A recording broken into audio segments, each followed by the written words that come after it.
great pleasure and a great honor for me to announce you that we have today Richard Orenstein among us, giving us a lecture to his new book. We know each other from Harvard, I think, a long time ago, last time met. Mitchell is professor and chair of Russian and East European Studies at University of Pennsylvania. He's also associated with the David Center for Russian Eurasian Studies at the Harvard University. And he published, he's a political scientist with a strong interest also in sociology and social policy. So his first book, his dissertation actually was about the privatization of shock therapy in Poland and Hungary, out of the web, building capitalism and democracy in post-communist Europe. And it's still, I think, a standard for me. I'm using it in classes.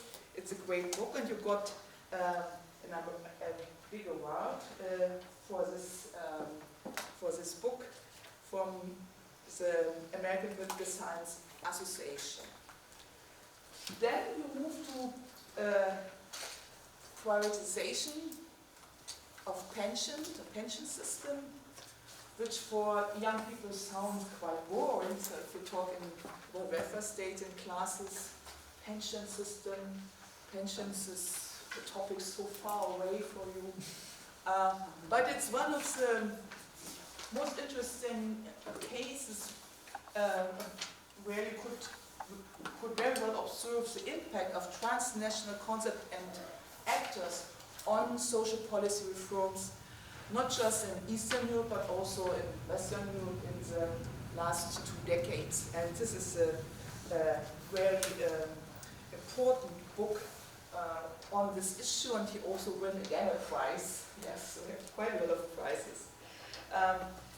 Among the other books you have written or edited, I only want to mention a last one, which might be of interest for you, because he also wrote a book about Roma in an expanding Europe, breaking the poverty cycle. And this was strongly associated with the World Bank. Also, you are in many ways also very critical to World Bank policy. So this one is closely to the World Bank, was pretty close to the World Bank. And now we see this new book. The lecture is based on this book, and I think it's fresh, but it's pretty sure that it will again be a standard. Welcome, you, the floor is yours. Thank you so much. So thanks, everybody. I'm really happy to be here. I understand this is one of the biggest programs in East European studies in Europe, really. And very honored to be here with you today, and of course with Professor Katarina Blum and Mihai Varga, who I've just recently met. What I'm going to talk about today is my new book that I've published with a co-author, Hilary Apple. And it's entitled From Triumph to Crisis, Neoliberal Economic Reform in Post-Communist Countries. In many ways, it's intended to be a sort of summary of neoliberal reforms over the past 30 years in Eastern Europe, and giving a very new and I think fresh analysis of this topic. I think the key to understanding what we're doing in the book is that it's something that really hasn't been done very often. So I want to take a few minutes to just explain to you what we're trying to do in this book. First of all, neoliberalism, what we call the triumph of neoliberalism, or the extent of reform of neoliberal type reforms in Eastern Europe, went way beyond what early reformers in the 1990s expected was going to happen. In the 1990s, and embarrassingly, I was alive in the 1990s, and I experienced this firsthand. I was doing my graduate work, and I spent a lot of time in Eastern Europe in the early 1990s. And so partly this is based on my own personal experiences of seeing how the reforms were spread in Eastern Europe at that time, or Central and Eastern Europe, I should say. At the time, it was expected that these reforms were going to last about a year or two, because they were going to be so unpopular and have such negative economic effects that the people who implemented them would be voted out of power very, very quickly. And it was uncertain after that point whether neoliberal reforms were going to continue. It was expected that left parties might come back to power and reverse neoliberal reforms. It was expected that the culture of neoliberalism may not fit with national cultures in Eastern Europe. And in general, it was also thought that this was, in fact, the reason for the shock therapy strategy you may have heard about. Shock therapy was initiated because it was expected that they only had a short window of opportunity for reform of about a year or two. So they had to get all the reforms through in those few years before a reaction occurred, because no reform was going to be possible afterwards. This is why Jeffrey Sachs and others said, we can't cross a chasm in 2 jumps. We have to get everything done now because, otherwise we'll fail. However, neoliberal reforms, as you probably know, lasted for more like 20 years in the region. I'll show you some data that show that the average extent of neoliberal reforms in Eastern Europe continued to increase dramatically over a period of about 20 years, from about 1989 to 2008. And according to some measures, sort of tailed off after that, maybe slightly going up now. But it at least lasted for about 10 times as long as people thought. And what we're trying to do in the book is something that nobody has really bothered to do so far, is explain why were these expectations so wrong? Why were early transition theories so incorrect? And what can explain the dramatic expansion of neoliberal economic policies for 2 decades in this part of the world? We are, in effect, directly challenging early transition theory, and by this I mean the theories of Adam Przeworski of democracy in the market, or the theories of Jeffrey Sachs, or the theories of Leszek Balcerowicz, that argued for a short window of opportunity for reform, and trying to ask the question, what explains the enduring triumph of neoliberalism? We argue that this triumph of neoliberal economic policy is in fact the greatest puzzle, the enduring puzzle of transition for at this moment in time, but something that hasn't attracted very much, if any, scholarly attention. In fact, I would say that pretty much nobody has worked on this topic. And we're also trying to explain why a crisis occurred in neoliberalism after 2008. So the thing that I think is the most important thing to say when I talk about this book is to say that it is really a distinctive research question. So the data, other things, maybe you've heard about before, not so unusual. What marks this project out, why I think it's an important project and why I think it's so unusual, is really because of the research question that we have. We managed to work in this area for many years and develop this particular question that nobody else has been looking at, but I think is really very important. Why are patterns of transition, why they don't intersect with the expectations of early transition theory? And you might ask, well, maybe nobody's working on this topic because this topic doesn't matter at all, right? This is the sort of so what question. Like, who cares? Neoliberalism, yeah, it sort of, lasted for 20 years longer, but why should we care about this, right? And I think there's a number of reasons why we should care. And why we need a new theory of transition. First of all, we are seeing right now in Central and Eastern Europe a reaction to neoliberal economic policies in the form of a wave of populist and statist and nationalist economic policies. And if you want to understand what's going on today, it's pretty helpful to understand how it got to this point, right? The long duration of the neoliberal policies is what people are reacting to in many cases. There's a rejection of certain neoliberal economic policies going on, politics of right-wing populism, possibly the creation of a new economic model that might rival neoliberalism.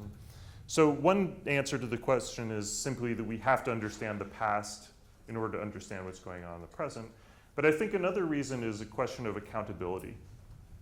So in social science theory or in policy making, it's very common that you do a theory about something, right?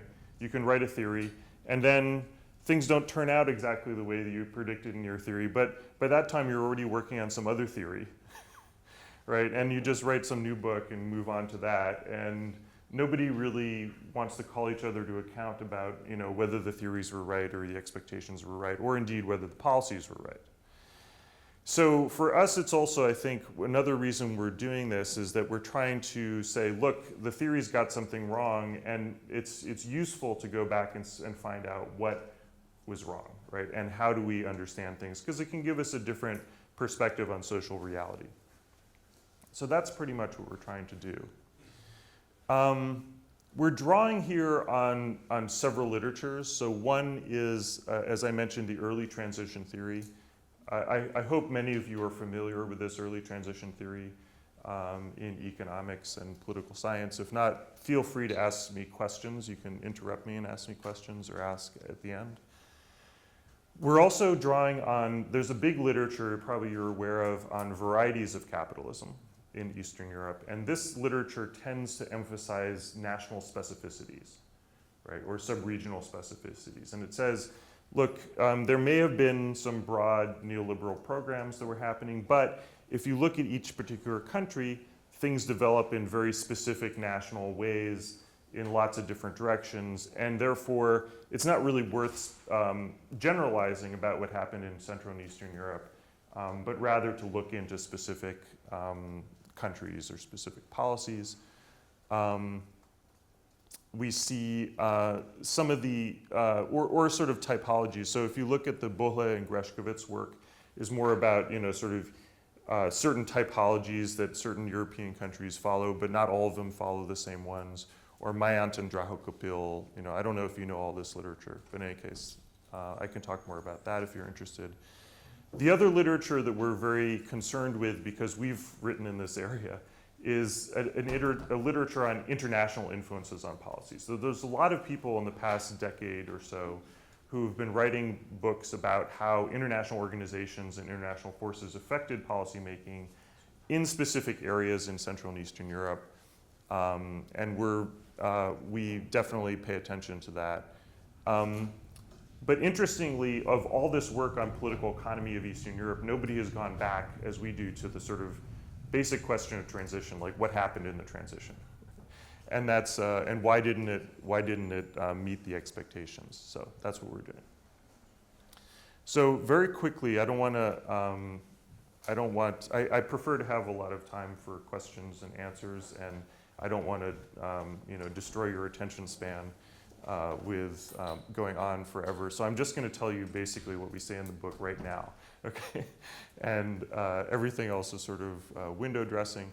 But in essence, what we do in the book is we develop a new model of transition. And what we say that was going on that explains why countries across the board initiated and continued with neoliberal economic reforms for some 20 years. And it's based on the idea of competitive signaling. The idea here is that after the collapse of communism, as countries were sort of reinserted somehow into the international economy, the fundamental problem that they faced was that they lacked capital. There simply wasn't very much capital. There was not sufficient amount of domestic capital to purchase the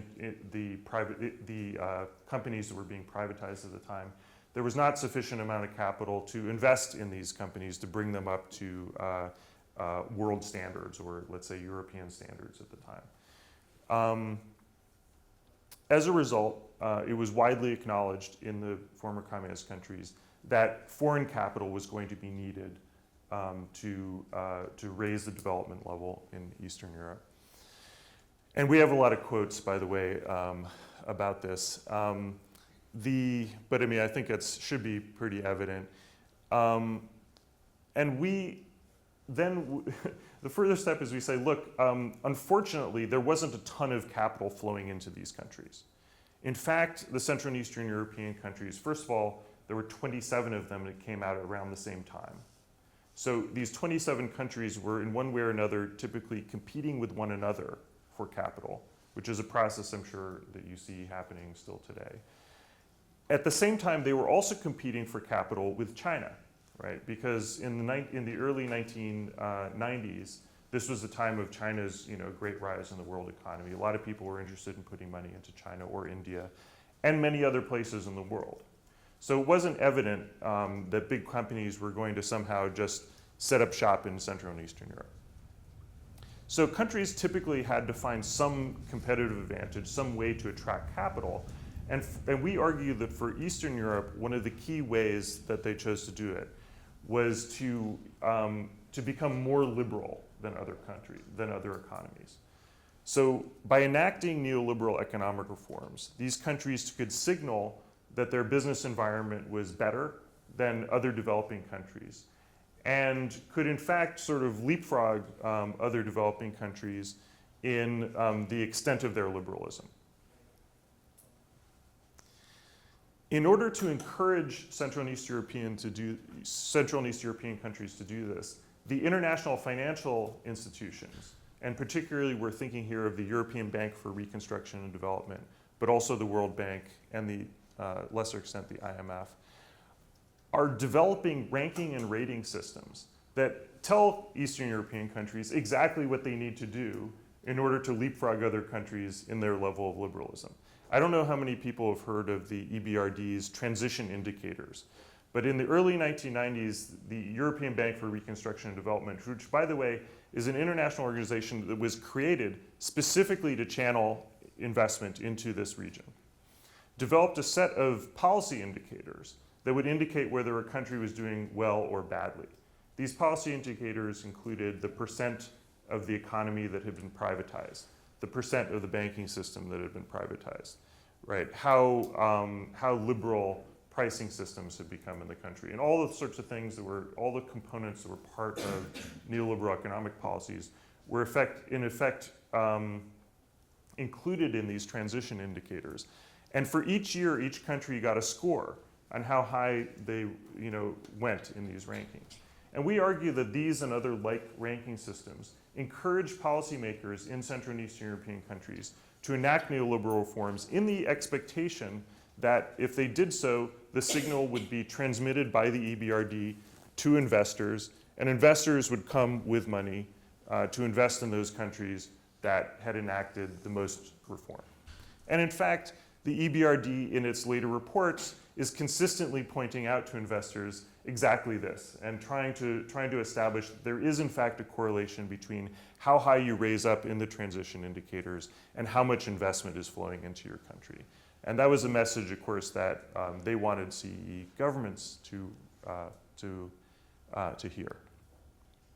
So the Central and East European country governments are seeking to rise up in the ratings in some cases.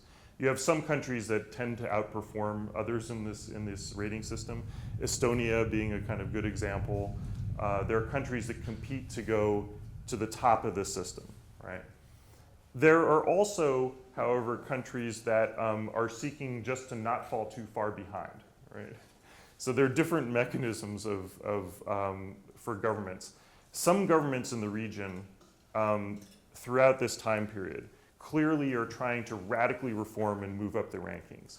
Other governments may not be interested in reforming, but if you're not interested in reforming, you still don't want to fall to the bottom of these rankings, right? And so there's still a pressure with these ranking and rating systems to not fall too far behind, and that's why you see a lot of governments that actually oppose neoliberal reforms in Central and Eastern Europe adopting neoliberal reforms, at least to some measure in the region. And that would be true, for instance, of the Olszewski government in Poland. One can think of a lot of other examples of governments that were not very favorable towards neoliberal reforms in terms of their campaign appeals and their statements, but still went along with these reforms in the worry that if they fell to the bottom of these ranking systems, that would not be very good for investment. So competition, in essence, this competition, which we call competitive signaling, drives the adoption of neoliberal reforms through 2008. Right. And this is just a kind of picture that shows this. These are the post-communist countries.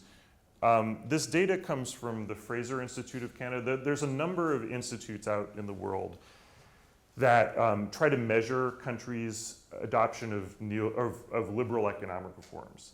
When we use the word neoliberalism, I should say, some of you have probably heard the term neoliberalism. a lot of proponents of neoliberalism prefer not to use the term neoliberalism. They prefer to use terms like economic freedom. And for us, we use the term neoliberalism, but actually we use it sort of interchangeably with how the proponents of neoliberalism use the word economic freedom. And so the Fraser Institute measures economic freedom in each country over time. And you can see that the post-communist countries sort of over this time period from 1980 to 2010 really catch up with the rest of the countries in the world. Interestingly, the US kind of peaks in 2000 and is sort of declining, continues to decline in its level of liberalism. Post-communist countries go past sub-Saharan Africa, they go past South America, or no, sorry, South Asia, they go past Latin America, and end up with a sort of level of liberalization which exceeds that of any other group of countries in the world, approximately like East Asia.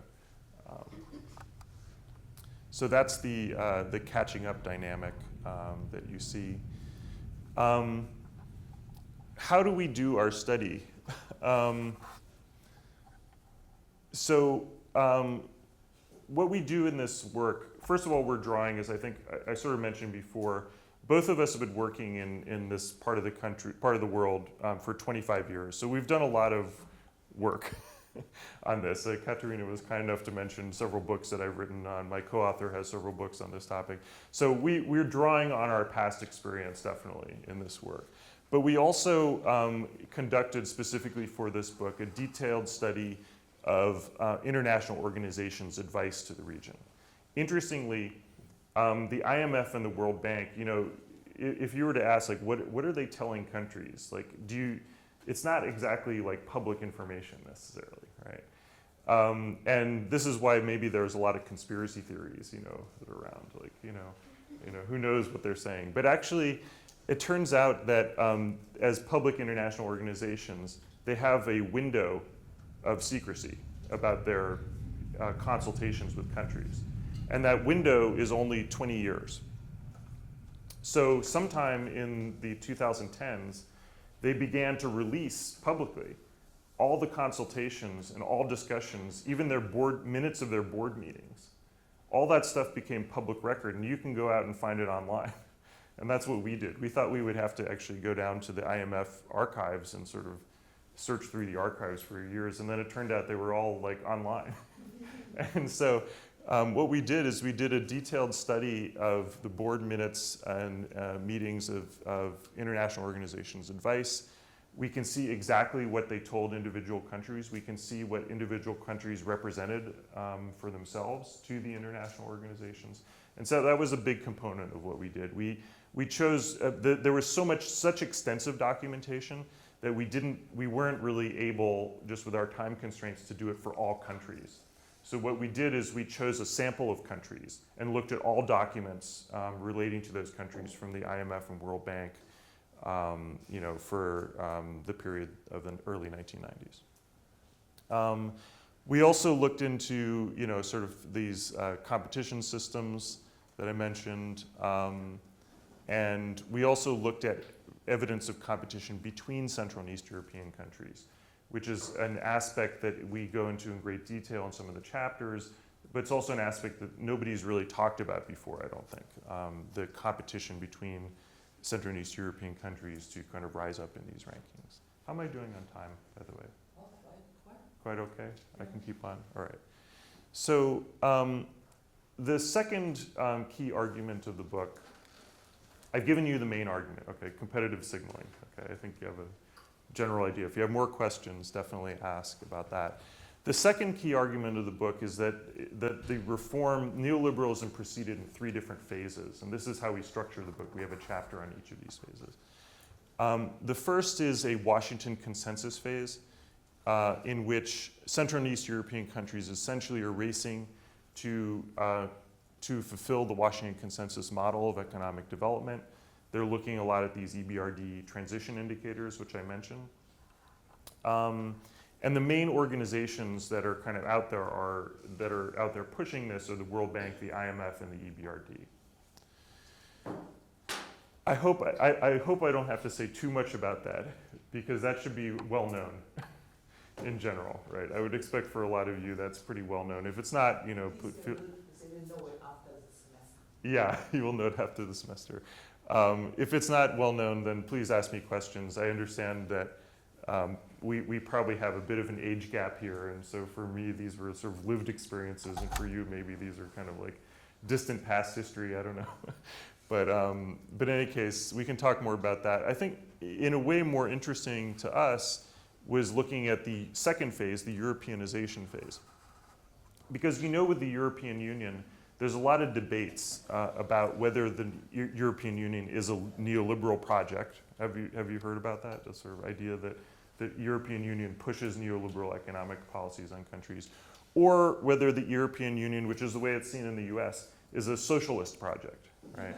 And is pushing sort of welfarism. So I don't mean to solve this problem right now, but just to say that in the case of Eastern Europe, there's no question that the EU was pushing a neoliberal agenda.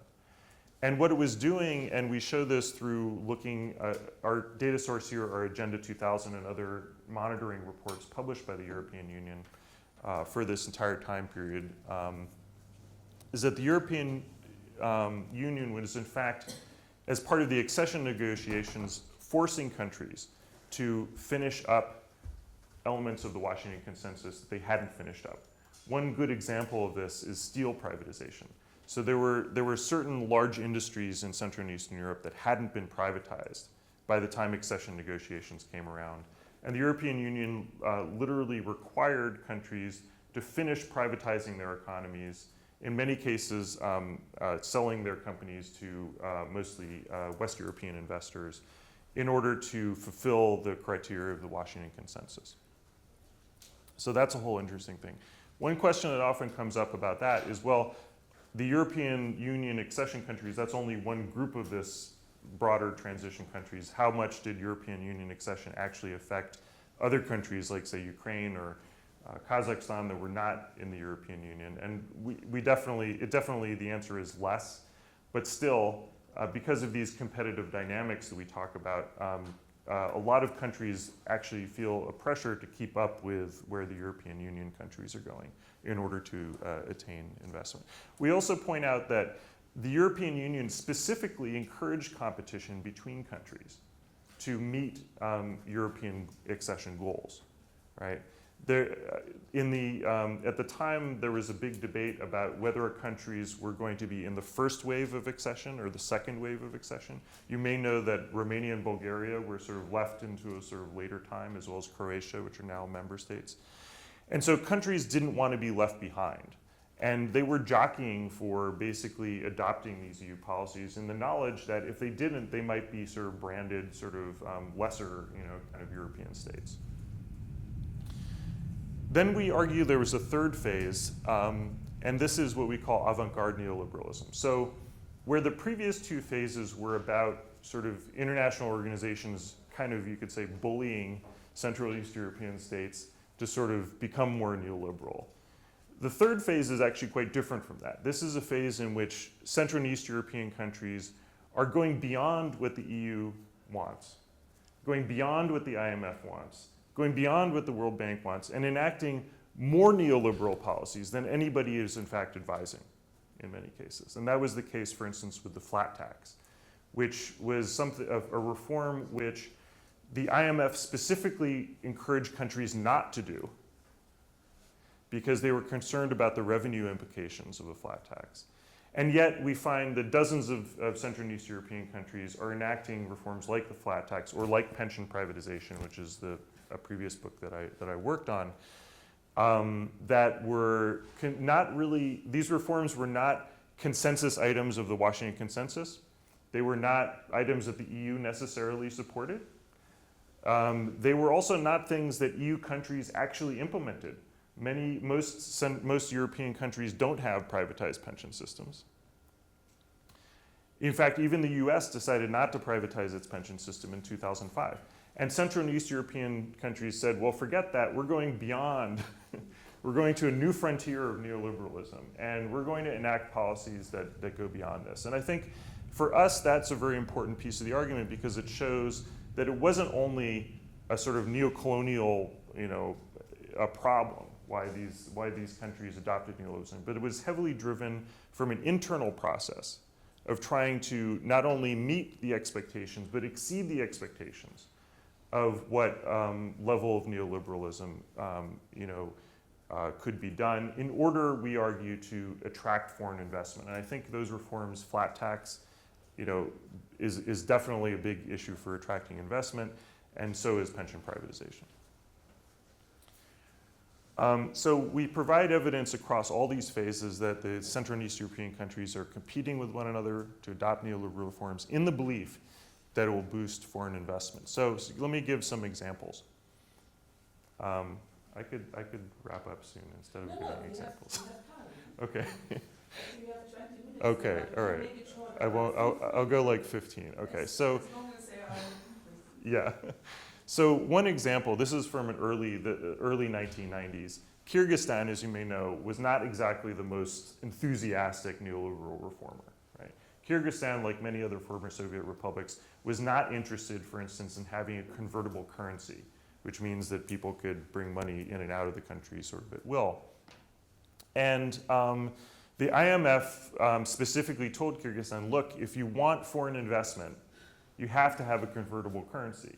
And within a year or so going back and forth on this issue, Kyrgyzstan complied, as did the Russian Federation, similar issue, and ended up with a convertible currency. Another example, I mentioned already about EU encouraging countries to compete for inclusion in the first round of enlargement. I mentioned the forcing Romania and Czech Republic to privatize their steel industry. I think I mentioned this. The one thing I'll just mention that I didn't say so far is that in the mid-2000s, the World Bank came up with a new ranking system called the Ease of Doing Business Index. And since the time it was created, many countries in Central and Eastern Europe have competed to rise up the Ease of Doing Business Index. It's a worldwide index that's supposed to represent how easy it is to do business in your country. And Georgia is one of the countries that has targeted to become in the top 10. And in fact, I think did achieve it, of getting into the top 10 in the world in the Ease of Doing Business Index. Importantly, Russia also did that under Vladimir Putin. He specifically targeted that we needed to be at, I think, 20th in this Ease of Doing Business Index by 2015. And Russia didn't quite make it there, but it rose up quite a lot and is now at like 35th place or something like that in that index. So these are things that are, again, demonstrate the competitive signaling process that we're trying to illustrate in the book. So then things kind of fall apart. So we believe that our theory of competitive signaling explains the enduring triumph of neoliberalism better than other theories. Right? We're not, by the way, saying that this is the only theory you need for understanding East European political economy, because I think we definitely appreciate the varieties of capitalism arguments and other things. So there's other theories for other questions, right? But if you want to explain why all these countries almost universally adopted neoliberal policies for a much longer period of time than people expected, we believe that our theory is the best to do that, and explains why neoliberal reform endures for 20 years. We also argue that our theory better helps to explain why neoliberalism went into crisis in Central and Eastern Europe after 2008. And the answer is very simply that the money dried up, right? So for policymakers in the region, probably for publics in Central and Eastern Europe, the expectation of this competitive signaling is we introduce policy reforms and we get rewarded, right? Because people put money into our countries, right? And this didn't happen initially. The level of investment in Eastern Europe was actually pretty low throughout the 1990s. It began to pick up at the end of the 1990s. But as you probably understand or experienced if you spent any time in this region, during the 2000s, there was a huge tidal wave of investment that came into the region. It came into the region in a lot of different ways. This just gives you per capita FDI inflows. we by developing countries. So per capita, which just means is, the post-communist countries exceeded all other regions in the world in attracting investment on a per capita basis. We also developed for absolute numbers. So developing Asia, which is of course a much more populous region, is getting, I think this equates to like $300 billion, up to now $450 billion per year, right, coming into the region.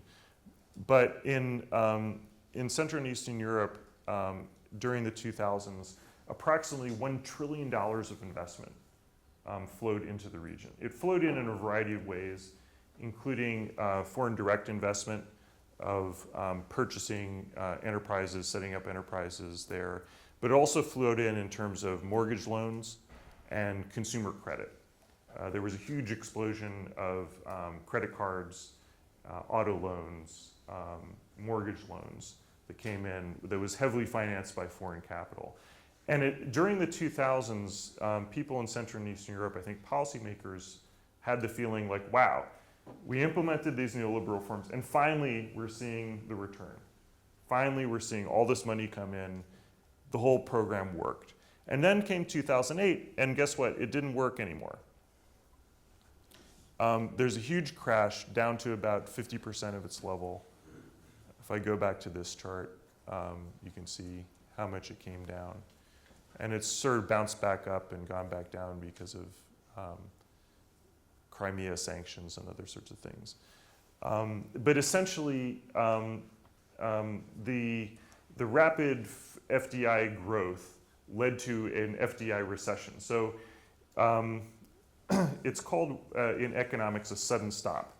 So if your growth is dependent on say $100 billion coming in each year, right?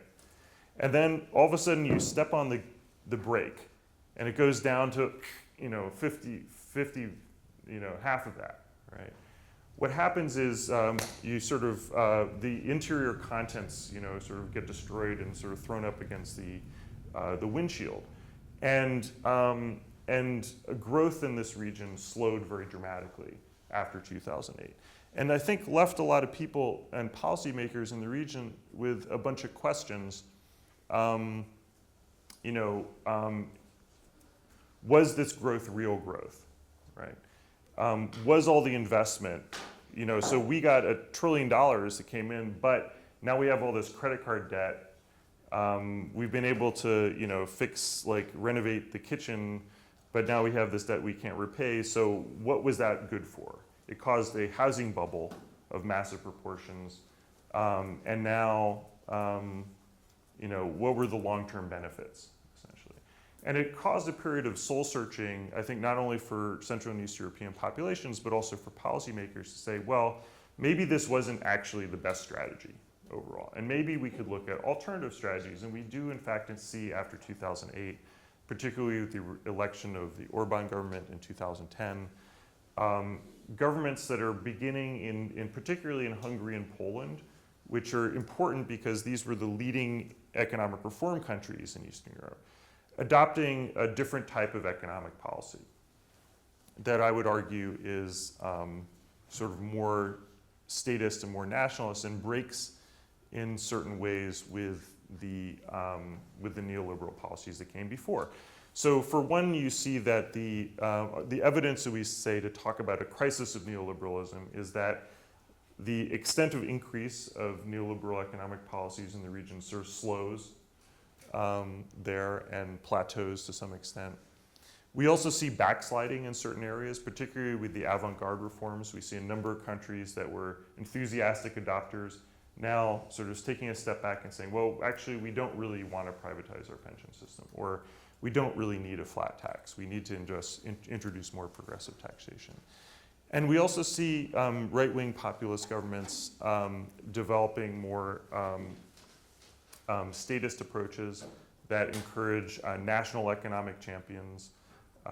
In Hungary, you may know that foreign investment has sort of been downgraded as an objective, and there's a bigger emphasis on trying to create a domestic capitalist class that can operate independently from foreign investment.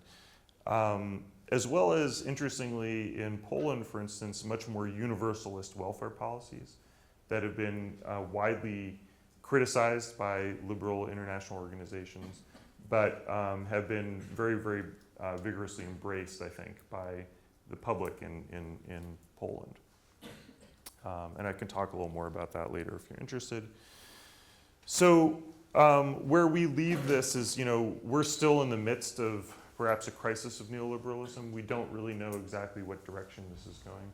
But we would argue that our theory helps to explain much better the huge and sort of widespread adoption of neoliberal policies and why this process fell into crisis in 2008. And that's where I'll leave it. So thank you very much. I'd be happy to take questions. So. Okay, shall I help you? Or do you alone? As you like, as you like. I'd be happy to. Yeah, the floor is yours for questions. Yes.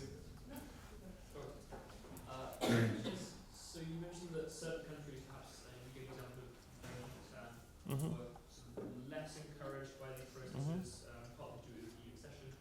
But I was wondering what kind of elites are less receptive to this kind of offer of foreign direct investment? Why is it that these countries just didn't see that interest? Yeah, that's a great question, and I have to say it's one we don't systematically go into in the book.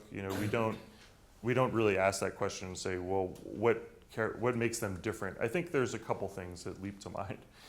So one is that among governments and politicians in Central and Eastern Europe, there's some that are believers, I would say true believers in neoliberalism. So I'm thinking of Ivan Mikuláš in Slovakia, right, for instance, or Leszek Balcerowicz in Poland. There's liberal parties throughout the region that really believe in liberalism and believe that free markets lead to better results, right? So those people are much more inclined to introduce reforms. Oftentimes what you see is they wait around until they come into power. And then when they do come into power, they introduce like a whole raft of reforms, within a short space of time. Right? I think Serbia had a government like that at some point. So many, many governments. In Russia, the Gref reforms is kind of an example of that. And then there are other governments that have different priorities. And I guess I would say that, that they could have a lot of different priorities. Some of them, I think the ones that tend to be, I would guess would be the least enthusiastic, would be sort of more nationalist governments. So in Poland in particular, you saw, throughout time, Poland has elected certain more nationalist governments that they didn't really see the problem of transition as one of catching up with the West. In fact, they probably would have preferred not to have that much to do with the West and also not that much to do with Russia, and wanted to instead have a more independent national economic policy. And they weren't that concerned with what liberals thought about their policies. So I guess that would be one group of people that you would expect to be sort of less. But even in Poland, for instance, when nationalist governments, until this recent government, when nationalist governments came to power in Poland, they would always appoint a finance minister who was a neoliberal. And the reason for that was very simple, is because they learned that they couldn't do without him. Because the international organizations would make their lives so difficult that oftentimes their government wouldn't last very long. And so they became, and in a way that is in fact happening to some extent in Poland now. They have Morawiecki, who's the prime minister, who's more of an economic figure. So that was the kind of thing they would do. They would overall have a statist or nationalist policy, but at least to keep the international organizations at bay, you would appoint a finance minister who they liked, and then you'd kind of cobble together some type of policy that was a hybrid of that. Did you want to ask? So my question relates more to the EU. We have a microphone, so that will improve the quality. Okay. The sound, the recording, yeah. All right. Considering the current backdrop of the EU and the issues they are having with, like, say, Hungary and Poland, when you look at the slide of the three phases of reform, it seems almost ironic that reforms that were pushed originally by the EU now seem to have led to right-wing think tanks and were these sort of the seed that gave rise to the right-wing movements that the EU now are having issue with? Possibly, yeah, possibly, right? I mean, I think that if you asked people in Law and Justice, right, they would probably say that, yeah, the EU pushed us to do all these liberal things, right? And they see the EU as allies of domestic liberals. By the way, they have good evidence for that because the head of their liberal party, Donald Tusk, is now the president of the European Council, right? And so they would say, look, it's the way they see it is actually, they're kind of conspiracy theorists a little bit. So, but they would see like liberals, capitalists, and socialists and communists are all kind of conspiring together in a conspiracy to destroy Poland, right? And so we need to protect Poland, or true Poland, from these influences. So yeah, I think they would kind of put that together. Over there.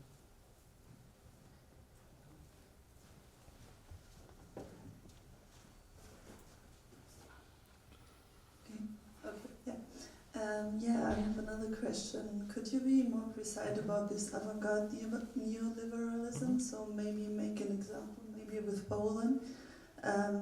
So how did these countries, like some examples, how these countries even went further in this neoliberalism way? And for me, it would be also interesting, when was actually the point they stopped this? So you said something like Poland, Hungary stopped, but did they just stop the last 3-5 years, or did they stop around 2008? So could you maybe be more precise about this phase? Yeah, that's a great question. So interestingly, so I did write an entire book about this question, and but I'm struggling now to remember the exact year that they went back. But let me just say that the neoliberal reforms, the avant-garde neoliberal reforms, we consider primarily pension privatization, flat tax, which I don't think Poland actually did the flat tax, but they did do pension privatization, and reducing corporate tax rates, which was a competitive measure against Western Europe. But so they cut corporate tax rates very severely. I have a little slide on that somewhere. So you see that the East European countries have lower corporate tax rates than the EU mean, the EU average. So, so in essence, these reforms happened, pension privatization in particular in Poland, which I wrote, kind of a book chapter about, or sort of a big report about, also for the World Bank, was something that happened in the late 1990s and was enacted in, now I'm forgetting the exact year, but I think it was enacted in '99, essentially. And then, after the crisis, there were always some critics of pension privatization within Poland, but they did in fact totally reverse it and scrap it, got rid of it. So I could tell you a lot about the process. I mean, I actually was just speaking at a conference with one of my colleagues who is probably a young master's student at the time who got a job working for these people as an economic modeler. So I know all the people who set it up, and I also know the people who tore it down. Interestingly, the people who were against pension privatization translated my book into Polish on pension privatization because they were trying to demonstrate that pension privatization had been forced on Poland by international organizations, in particular the World Bank. And my book really provided a great summary of what happened in that process. And they invited me actually to do a sort of lecture tour. They wanted me to come in Poland and go on all the major TV shows and talk about how this was forced on Poland, which I didn't do for various reasons. I was kind of busy at the time. But so there's no question that these reforms did happen, that they went beyond. I mean, if you look at what the EU was saying about pension privatization at the time, it was pretty agnostic. The EU doesn't have many privatized pension systems in general. They weren't sure that it was going to be good or bad for Eastern Europe. There were some people on the Economic Council who thought this would be really a big boost to their economy. There were some people on the Social Council who thought this would be a big boost for inequality. And so the EU didn't really say too much about it.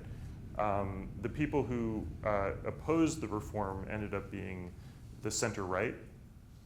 Kaczynski and his group as well. And it was under a finance minister, Jacek Rostowski, that they basically just eliminated the whole program. And Hungary also eliminated its pension privatization. There's a number of countries that downgraded it in certain ways. So for instance, in Slovakia, it had been mandatory, they made it voluntary, that sort of thing. Did that answer your question though? More or less? So your question is about, was it really 2008 when this happened? Yeah. The answer is yes. So one of the reasons why it was 2008 was financial, because in 2008, a lot of the countries ended up in financial difficulties, right? The governments couldn't balance their budgets.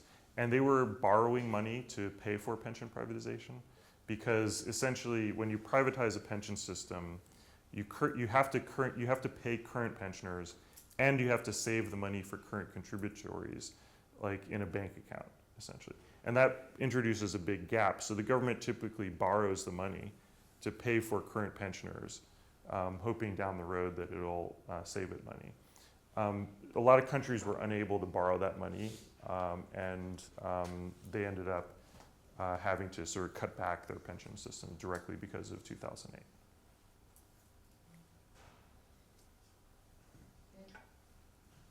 More questions? Okay, on my way to Katarina, I will also raise a couple of questions. One is, you just told us about this avant-garde liberalism, so neoliberalism, and I was thinking whether you could identify certain channels, if not these international organizations, then what other international channels were there to inspire these governments into adopting the most radical reforms, such as the flat tax? What were the perhaps international channels of transmission? Right. If you could identify any. The second question is about whether there is any reflection at the level of these international organizations after the crisis of neoliberalism, whether there's criticism and reflection about that which has happened in Eastern Europe. Yeah, those are great questions. So the first one, I'm struggling to remember now. The first one is about, what are the channels? So if they're not getting it from international organizations, where are they getting it? So in the case of the flat tax, it's kind of an interesting story. As I mentioned, the international organizations said they should not do this, okay? But there were organizations that were encouraging them to do it, and the transmission mechanisms are pretty interesting. So on the one hand, first of all, they're learning from each other, right? So we have a lot of evidence of, say, the Slovak finance minister goes to another country and advises that person about, flat tax, implementing a flat tax. Another mechanism is right-wing think tanks. So there are these right-wing, non-government affiliated think tanks based in the West, based in the US, like the Cato Institute, and also based in Europe, the Mont Pelerin Society, right? That are kind of like groups of right-wing economists. And they were the major transmission mechanism. So they were the ones who'd been pushing it and promoting it. And once I think Estonia did it, and a couple of the Baltic states did it, then they were around, at conferences. But there wasn't any real pressure. It was more like, if I came to you and talked to you about the flat tax, right? I mean, you wouldn't necessarily feel under pressure to do it, But you might be better able to do it because you knew more about it, or I'd shared some technical information about it, or something like that. So that was kind of the two things that we saw going on. In the case of pension privatization, the World Bank was promoting pension privatization, but the IMF was against pension privatization. That's part of the story also why pension privatization got reversed, is because the World Bank convinced a lot of countries to do it initially. And then when the financial crisis hit in 2008, the IMF advised countries like Hungary to get rid of their pension privatization systems, right? For the fiscal reasons that I mentioned before. So, and then there was also, when I was doing this detailed study of what was going on with the World Bank at that time, what I was hearing from a lot of the policymakers is that countries themselves were approaching the World Bank to implement a pension system, who the World Bank themselves thought were inappropriate countries to have a privatized pension system because they lacked a financial system, right? They lacked investment funds or whatever, the sort of regulatory mechanisms to do that. And countries were coming to the World Bank saying, we want your advice, we want to do this. And the World Bank would say, no, you don't really want to do this. And then they would go ahead and do it anyway, right? So that's why we think that this competitive signaling was definitely a piece of it. But I'm sure you guys have more questions, because maybe about, like, you know, some of the history of this, or just going back to what happened in the 1990s, or, you know, I'm getting a sense, yeah. I'll take these questions in the back here.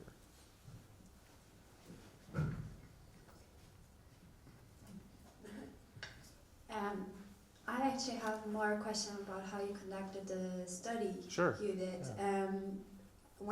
How did you, or could you tell us more about how you actually, with which methods you were conducting the analyze of the, like, of what was then published by the World Bank? So, yeah, if I guess it was qualitative research, or yeah.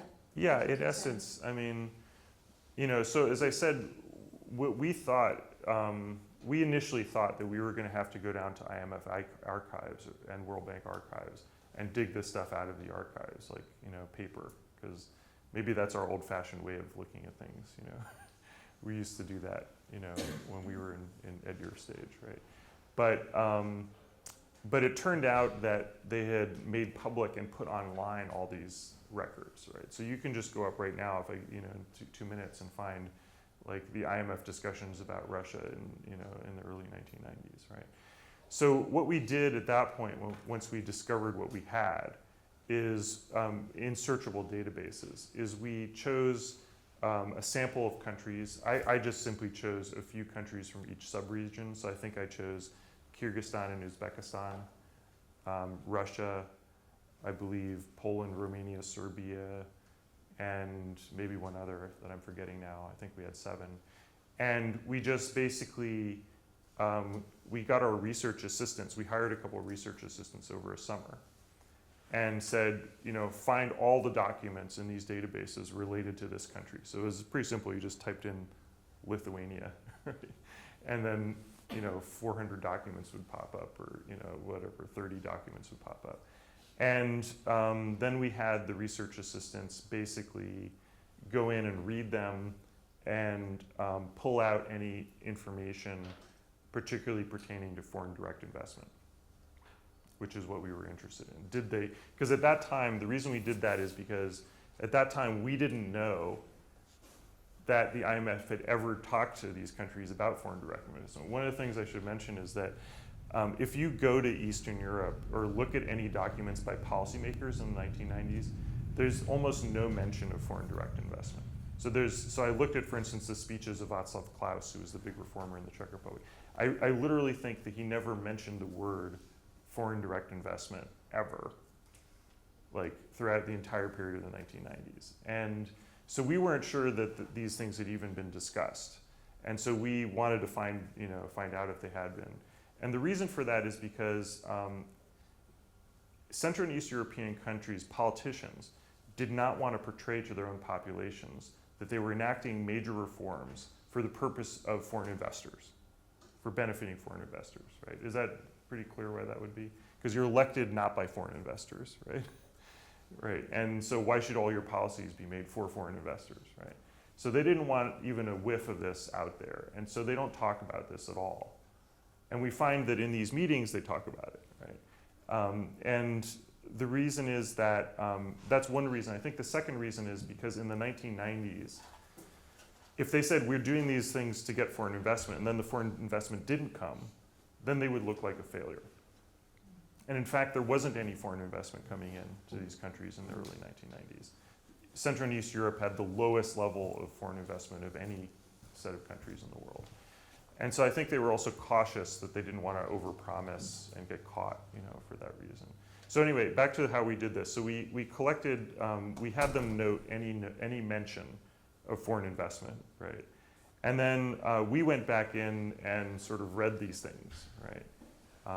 You know, and read particularly the segments that pertain to foreign investment. And, you know, lo and behold, this is what the story that emerges, right? That foreign investment was, you know, kind of a central thing. It was talked about all the time. It was used to coerce countries. It was used to encourage countries to compete with other countries. So-and-so did it, you didn't do it. So where's the investment going to go? You have to do it. And then you find the country does it, shortly after.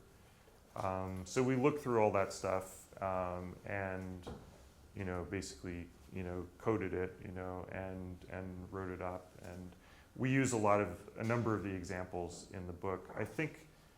I'm not sure if, we intended to do this, and now that I'm thinking about it, I'm not sure if we did, but we intended to make this whole database public. I'm not sure if we actually did that, and it reminds me I have something to do when I get back is, make our whole database public out there, because, who knows, maybe somebody will find something else. So I guess you're right that it's kind of qualitative data, but it's done with a sort of sampling method, and so that's kind of how we approached it. That might be a stupid question, but I was wondering. It's okay. Stupid questions are fine. Okay, lovely. Yeah. I was wondering, so you were talking about evaluations, the rankings, Yeah. based on that investments were made. I was wondering, was there really competition? Because you said like 24 countries then were in competition. But if I think on countries like Albania and Romania, well, they have kind of agriculture, but Albania, did they have a real chance, to get some of those investments? Definitely. So I think you're right that Albania, Romania, Bulgaria, some of the Balkan countries were a little later to do this. So what you saw was that the Central European countries, the Visegrad countries, sort of were the first, biggest movers. Another thing I left out is that there's also a factor of your resource endowment. So if you have oil or gas, people are going to invest there anyway, regardless of your economic policy environment. So you see it's the less resource endowed countries that make the most progress in these indicators, as we would maybe expect, right? So it's the Visegrad countries that don't have oil and gas that are actually moving. A lot of countries definitely are sort of more laggard, right? And Southern Europe is probably a little later. So for instance, Serbia, because of the war and various things, Yugoslavia doesn't enact a radical slate of economic reforms until about 2001. And then it sort of privatizes everything in the entire economy and goes full neoliberal, right? And I think a little bit of that, different circumstances, but also similar in a way for Romania and for Albania. Romania was pretty successful at attracting foreign investment and has, liberalized a lot. But probably if you would map out individual countries, it probably did it a little bit later than that. Again, probably for the reason that it felt outcompeted and left behind, but that can still be a powerful, motivation for doing it. So when we show these averages, these are averages across many, many countries over time. But each individual country, and this goes to the varieties of capitalism, you have to look at what's going on specifically there. But I would say that in that probably what you'd see in the Balkans is that they were a little slower, but then they accelerated a little bit later. Yeah, let me ask now. Yeah, sure. Yeah. Two or two questions. So you, with your signaling theory, you can explain a lot, I think. Also this uniform movement in one direction with such a long time span, in spite of all the varieties we know about. A few questions still remains, which cannot be explained by your theory, but I'm curious about your views on it. So first, closer to the core of your argumentation. So if the financial crisis did a lot for this shift, why Poland, which was least hit by the financial crisis of 2008 and 9, why not the Baltic stage, where countries were quite heavily hit? So they, at least as far as I can see, they're still much more on track of this neoliberal approach. So here it seems the closest to Russia matters to some extent. And the second one, Russia. So how, Ukraine is also very interesting, but let's stick to Russia, which on the one hand all the time also under Putin signaled a lot to attract foreign direct investment. You have mentioned some examples.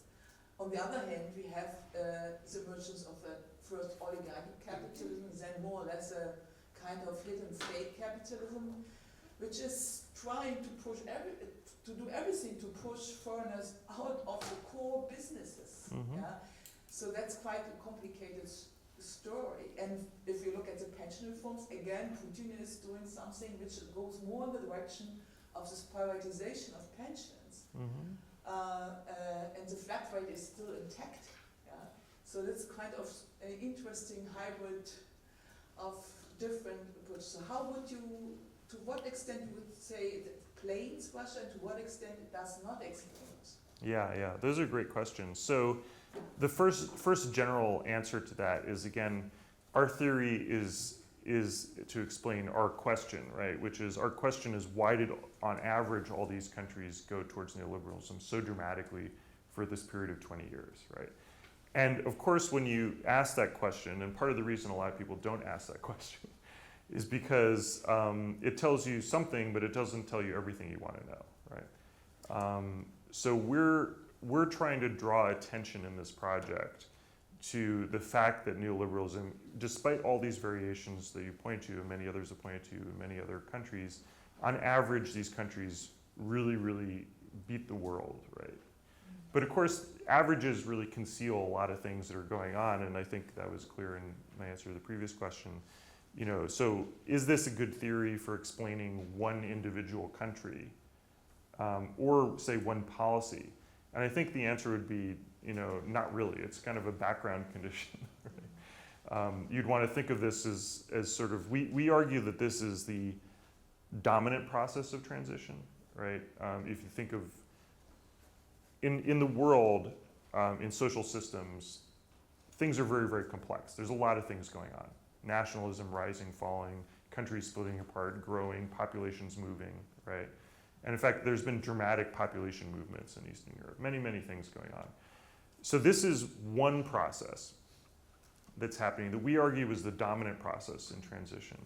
But of course, there are many, many other processes going on, you know, about, as you mentioned in the Baltic states, concerns about Russia, which I agree, those seem to be driving policy very much in the Baltic countries more than other things, and maybe explaining why Baltic countries tend more towards liberalism, because liberalism is a way of signaling your membership in the West, signaling your opening to Western investment. It doesn't really help you, I don't think, with getting Russian investment so much. And so countries may do these things for a lot of very specific reasons. Poland is another interesting case. Why Poland? Why did Poland, which was theoretically less hurt by the financial crisis in 2008, why did it have one of the more radical changes towards a more populist economic policy? And I think that's a good question. I wouldn't, you know, reach for this answer for answering that. I would say that in Poland, certain countries, so I've studied diffusion mechanisms across the world in a number of different contexts. And one of the interesting things that you see when you do that is certain countries are always the leading countries, right? So like if you look at almost anything in Latin America, Chile is like the leading country, right? You never see like Bolivia being like the avant-garde of any trend, you know, that's happening, or Brazil, right? Likewise, in Eastern Europe, the countries that everybody looks to tend to be Poland, Hungary, Russia. And so you might ask yourself, like, what is different in leading countries than in follower countries? That's a question I've often asked myself. And I think one of them may be that you have leadership structures in those countries that are a little bit more forward-looking, are a little bit more attuned to trends that are going on, and take things more seriously. And so I think in Poland, what happened is that they bragged a lot about, you know, the liberals bragged a lot about how 2008 they didn't go into recession. But in fact, a lot of people in Poland were hurt.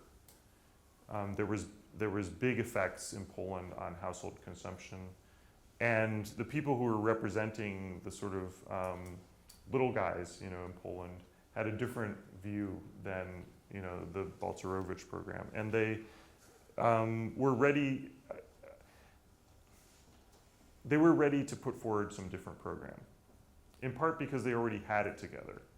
They'd already believed these things well before. And 2008 sort of gave them the courage to say, no, we're going to go against the EU. We're going to go against the IMF because we no longer think that this is a valid framework. So getting to Russia, I mean, Russia is a really tough case for us in some ways because Russia is a heavily resource-dependent economy, and so it matters less. First of all, big countries are less amenable to pressure. The IMF and World Bank can't pressure them as much. Second of all, they have these big resource endowments, which would indicate that they don't really have to listen to anybody. But they do want to get Western investment. There's a lot of interesting research that's going to come out, I think, in the next few years about Russian strategies for attracting investment. One of them is that during this phase of escalation of trying, they wanted a lot of Western investment, but since the Putin era in the 2000s, they didn't want to cede a lot of control to foreign investors. Actually, that was true beforehand. Russia is one of the countries which was very low on allowing foreign ownership of banks. If you think of all the major Russian banks and you ask which one of these are foreign owned, I mean, not too many. I think Deutsche Bank has a big presence there, but most of the Russian banks remained all through time, sort of domestic banks. So the way that they devised to do this was to list minority shares of companies on the London Stock Exchange to get Western investors, foreign investors, to invest to buy like 25% of Gazprom or something like this, right? And in that way, they could attract a lot of foreign investment via mostly London and not really cede any control. And then, of course, since 2014, which you didn't mention, Russia has undertaken sort of foreign policies, risky foreign policies, that also created sort of backlash in the West and caused sanctions to be introduced and have further sort of limited, the role of foreign capital in Russia. And you might ask, why did they feel like okay to do that?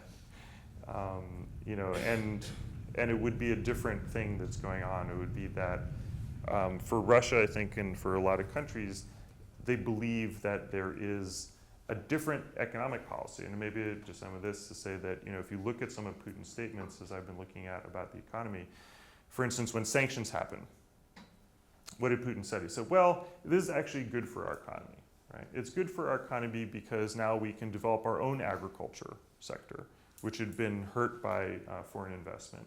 And now we're going to have, more impetus to have more investment in our domestic producers of, Turkey and things like that. Incidentally, one of the only major imports that Russia had of US goods was chicken.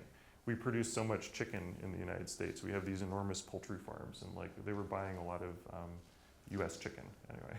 So they canceled that, that the sanctions kind of killed that trade. And, so now they're saying, Putin's saying, well, we'll develop our own poultry industry. I mean, how difficult can this be, right? Another thing that went was French cheese, right?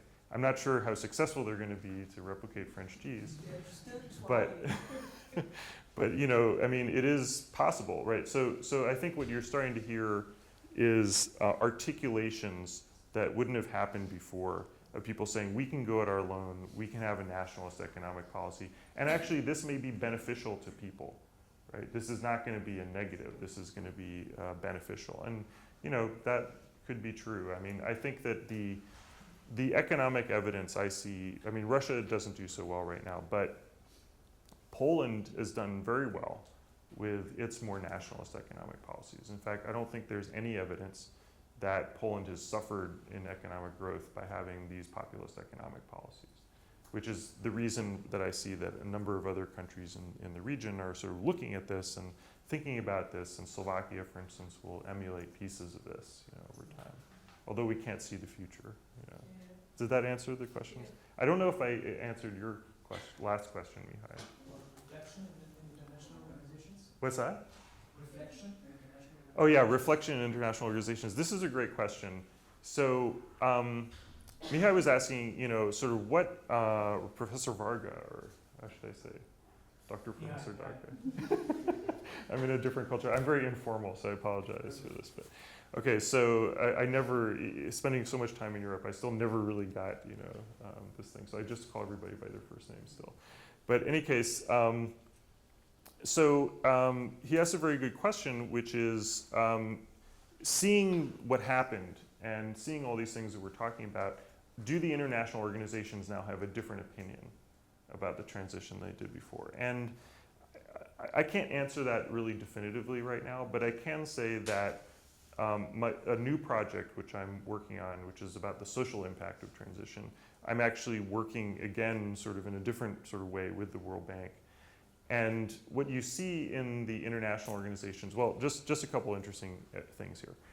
The EBRD, did I mention their transition indicators? How many people, show of hands, does actually know what I'm talking about when I say a transition indicator of EBRD? Okay, not very many people. Okay, so you can look at it. It's like a set of indicators I showed you. They had an annual report called the Transition Report every year the EBRD produced. They're all online, so I would advise you to go look at them online because you can see all this discourse emerge over time by just reading those reports. And in the back, the last third will be their transition indicators and all these sort of stuff. Interestingly, the EBRD eliminated its transition indicators a couple years ago in 2015. They had a new, by the way, Russian chief economist, Sergei Guriev. Has anybody heard of Sergei Guriev? Okay, well, this is another important name for you to learn, who's now chief economist of EBRD. He's a Russian liberal economist who was seen as a system liberal. Does that mean anything to people when I say that? A system liberal in Russia? In other words, so Putin's regime, you could argue, is not that liberal, but he always has employed, or probably still does and did, certain liberals within the regime who could advise him on liberal economic reforms at certain times. And Guriev sort of played that role. At a certain point, it became too dangerous, he felt, for him to play that role. And he went into exile and was living in France, and then was appointed as head of EBRD, chief economist of EBRD in London. But he's somebody who, may end up back in Russia at some point in time, and has at different points been closer or further away from the regime. But he was, a talented economist. I think he published in the major economics journals. I think he spent some time at Princeton, if I'm not mistaken. And so he came to take over EBRD. What he did is he said these transition indicators, we're scrapping them, and we're going to adopt a new set of indicators, right? And what are these? These are sustainable market economy indicators. Right? So we don't want to create just a market economy. We want now a sustainable market economy. And so the old indicators that we were encouraging people to live by are no good anymore. And so we need a new set of indicators, and one could look through exactly what they are. But I referred to them, I was on a panel with him at a conference recently, and I referred to them as social democratic, and he said, well, you can say social democratic, I'll say sustainable markets, it's all the same. You see a similar process in a way, I think, going through the World Bank, where the people I'm working with at the World Bank right now are people who have said, look, they're working on projects called the social contract. Right? And their question is, well, we can have all this economic growth and we can show that we create economic growth, but at the same time, people may still be dissatisfied, right? Because they don't see the system as being fair. So in other words, it's not enough to have growth and development. You also have to convince people that the growth and development they have is fair or just or rooted in some type of social contract. And they published this report recently. You can read it also online. And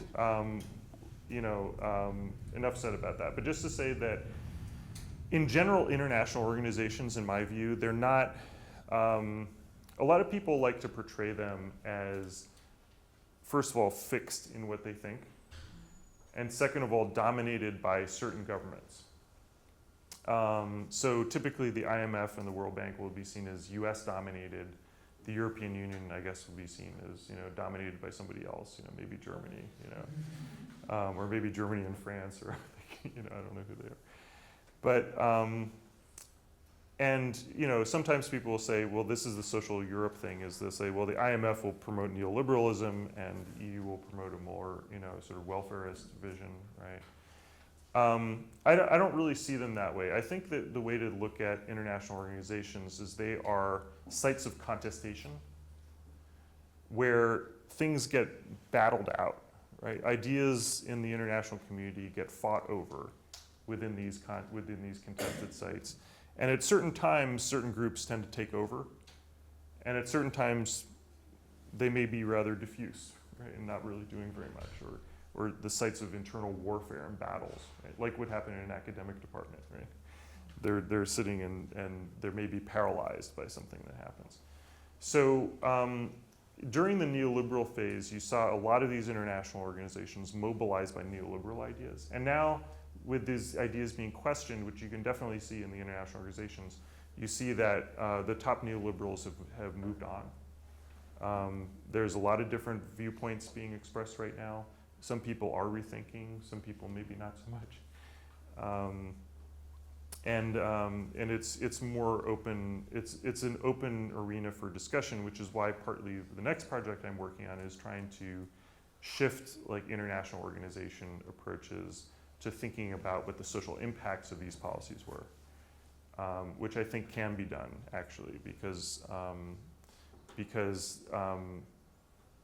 the academic discourse and thinking about what happened is actually really, really powerful.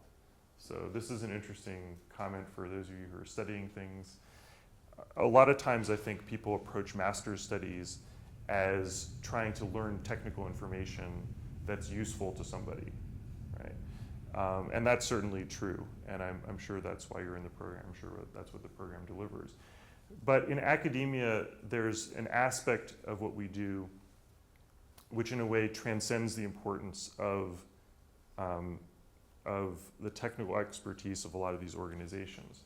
Because by dictating or the guiding ideas that organizations operationalize at times, you can actually have really enormous influence. And that's the reason that I've personally have sort of in a way stepped back from a lot of the policy research I do to focus on big ideas, because I think at the end of the day, those matter more. But I think this is also very applicable by master's students, because one of the things you bring to any organization operates the same sort of way, is that you need plans and ideas and programs and understanding, right? And it's the people like yourself who are trained and who understand and have maybe a broader expertise can come into any organization and help to sort of dictate or decide the guiding principles and ideas of an organization. And that ends up being very, very powerful indeed, more powerful than if you just had, sort of certain types of technical expertise that was demanded at that moment. So that's something to think about in terms of how organizations operate. Do you want to recognize? We have a number of great questions. The guy in the back and this young lady in the front. Maybe we collect. What time do we? We have now A little 5 while. minutes. Oh, okay. But Sorry. I think in a few minutes more, if it's Okay. of interest, we should. But maybe we collect the questions now. Okay.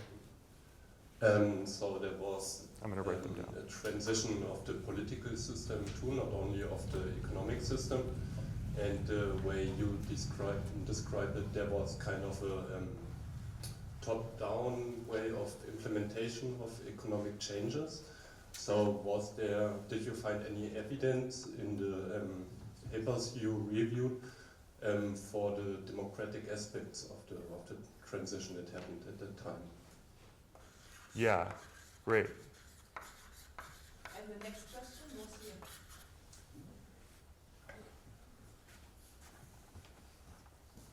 And then Thank you. So, hello, thank you very much for your lecture. You can just write Ukraine next, because I have a question about Ukraine. Okay. First of all, where was Ukraine on this list, on this ranking of the most attractive countries? And one more question with which I came up while listening to you. After 2015, according to your opinion, Russia and Ukraine, who suffered more? Who was affected more? Russia after introduction of sanctions, or Ukraine after part of the country was occupied? And there was one. I would like to ask if you think that without the major financial crisis, the decline of neoliberalism would have happened anyway, or you would rather not speculate on that because it's just too multifaceted. Right. Last chance. Any questions? Yes.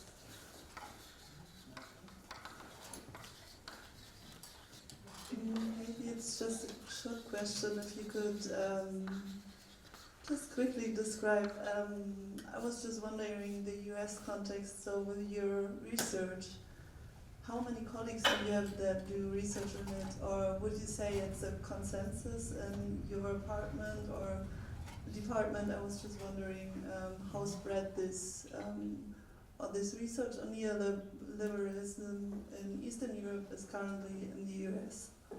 And the final? Over there. Then we close the door, right? It's quite demanding, but I think you... Sorry, Yeah, mine's good not really a to big hear. question. It's just an addition to the Ukraine question, which Yeah. is that if you listen to Poroshenko now, he's now making big talk about turning towards the West. So is there a chance that there will actually be, in some countries, a resurgence in the neoliberal agenda against Russia, like in Ukraine and Georgia, Yeah. for example? Yeah, let me talk about Ukraine a little bit. So, first of all, Ukraine has definitely always been sort of low in terms of its reform performance. It doesn't mean that Ukraine didn't have any neoliberal reforms. It did, and it probably progressed over time, but not as much as other countries, and it now remains relatively low. It is true, I think, that with Poroshenko and you know, the crisis that happened, that Ukraine was forced to do more reforms. It still isn't moving as fast as a lot of international organizations would like, but definitely has done more. And that raises an interesting question about, you know, whether neoliberalism is going to go away. Maybe it just went into abeyance in 2008. Maybe it's going to come back.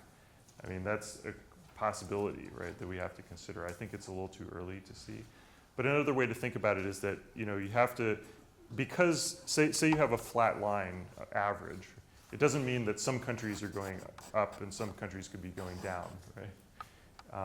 But I don't know. I think time's going to tell about that, and it partly determines whether these populist strategies are seen as successful and people turn towards them, and you know, and how much people decide that the liberal strategies are not working, you know, essentially. So I don't really know the future with that. In terms of the question of Ukraine, did they suffer more? It's a really interesting question.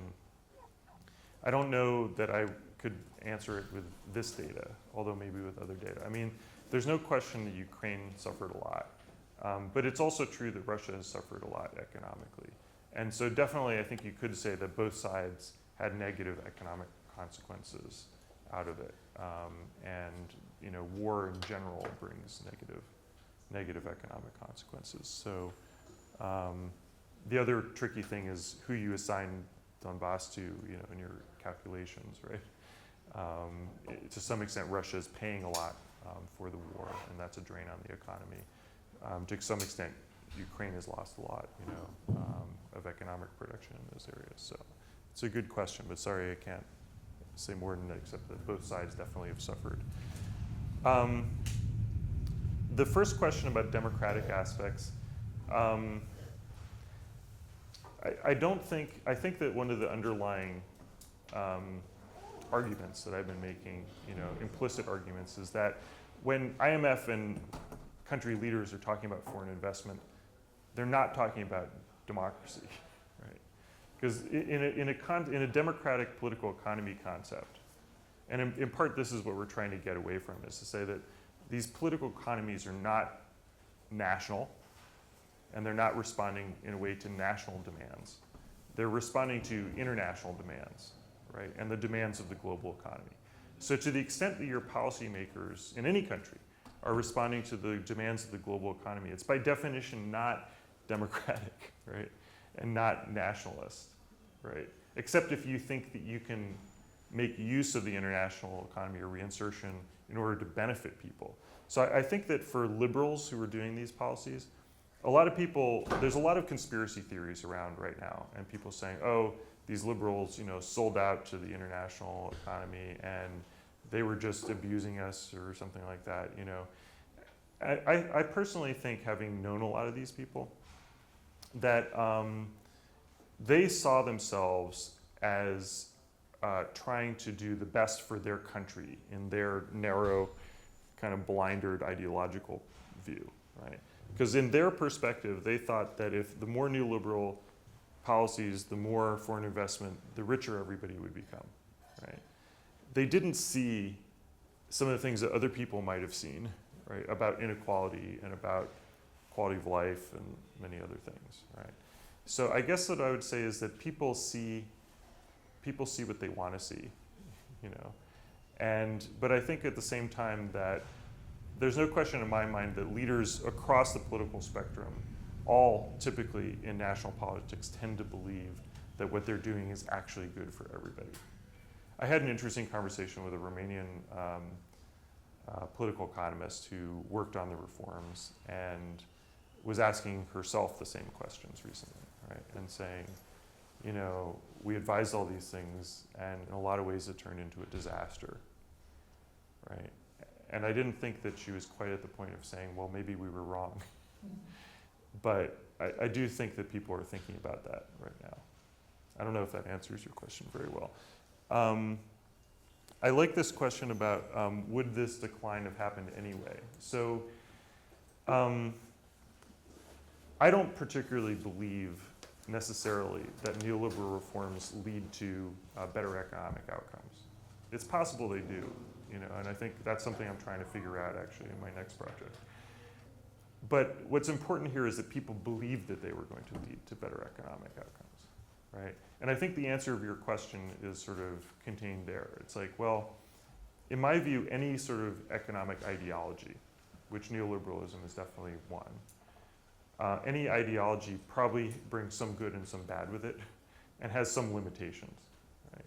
So it's certainly possible that just as one had, a lot of these countries deployed communist economic policies, right, for a number of years. And for certain periods of time in many countries, they had growth, and then they had stagnation under communist economic policies. It's very possible under neoliberalism you'd see the same thing, that there was certain growth that happened in a certain period of time, and then there's some negative consequences. So it's possible that over time, people would have got sick of neoliberalism anyway, regardless of whether the financial crisis had happened. But the reason we make such a big deal about 2008 is because of timing. It shows that when they began to doubt, that the neoliberal policies began to be implemented less.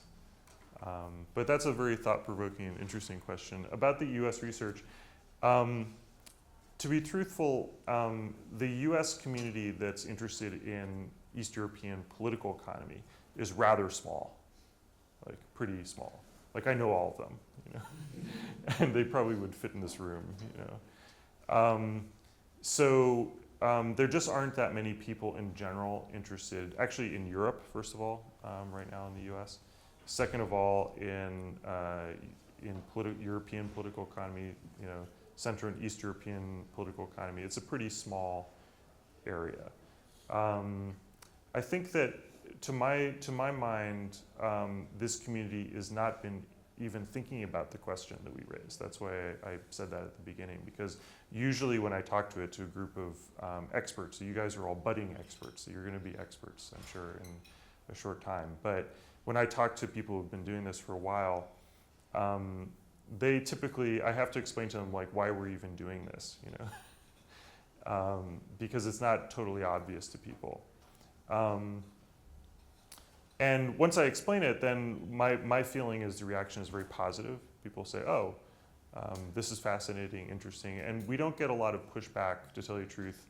I'm not saying this right or wrong. I'm just saying we don't get a lot of pushback about our central idea about competitive signaling. Typically, people are like, oh, that's interesting. You know, I hadn't really thought about that. You know, and some people, the pushback we do get tends to be from people who would be more from the individual country perspective and say, well, that doesn't explain this country, right? You know, kind of these types of questions where you say, well, if you apply it here, you need some different theory.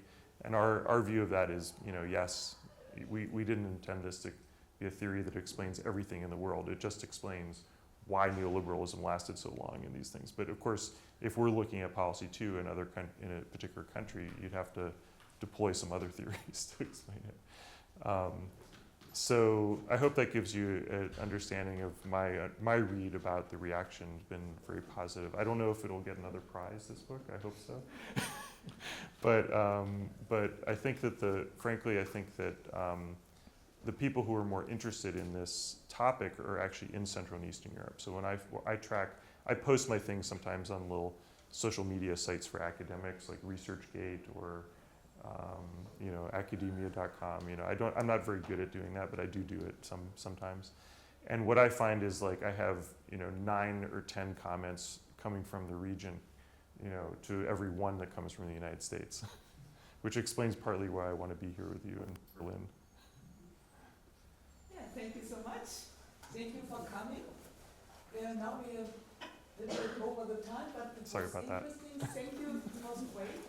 And see you next time. And I will continue with my presentation, trying to figure out what kind of flashback we have here in Eastern Europe. Is it populism or is there more behind, which would be called new conservative? So I hope that you will be next time also here and have a good day.